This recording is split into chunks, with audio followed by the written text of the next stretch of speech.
Welcome back to our special RFL investigation titled Surveillance Nation. Now, when it comes to protecting your privacy, the Federal Trade Commission, or FTC, they're the nation's chief privacy policy and enforcement agency.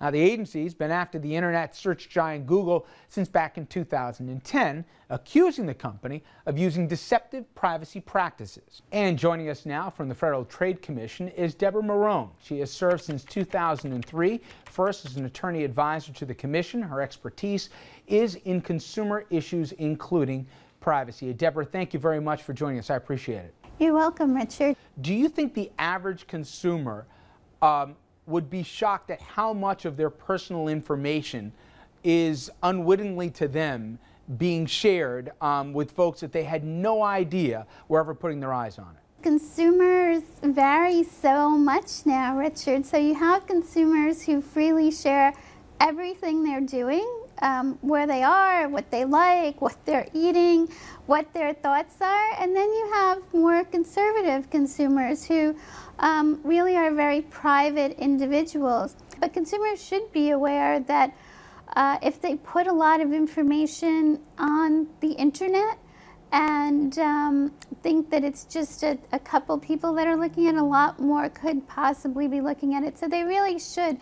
Anytime they go, especially on any social networking site, they should check the privacy policies very carefully, and they also should be thoughtful and think about what they're doing. Where should the accountability start and stop?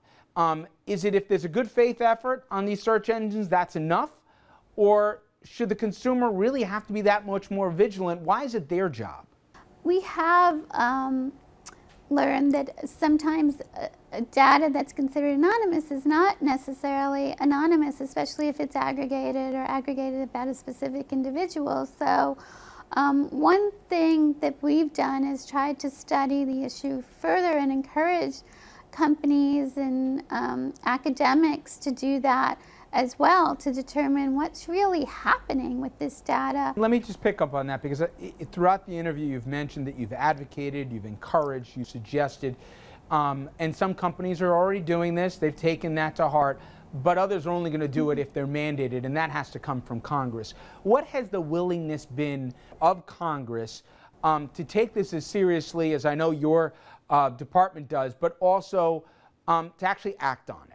Well, there have been several bills in Congress recently. None of them has passed to date, and it's a question for any of us about whether any will pass in the near future. That depends on who's in Congress. Who would be, from a legislative perspective, opposed in any way to make sure that their constituents and their privacy of their constituents are as protected as possible? We've always advocated self-regulation when appropriate, and in some areas that's really worked. So some people want to, I guess, see how well that is working rather than have a law put into place. Others might be concerned about whether the laws are flexible enough to be nimble for an area that's constantly changing like technology is. You're a very nice woman, Ms. Marone, here, so I'll say it for you.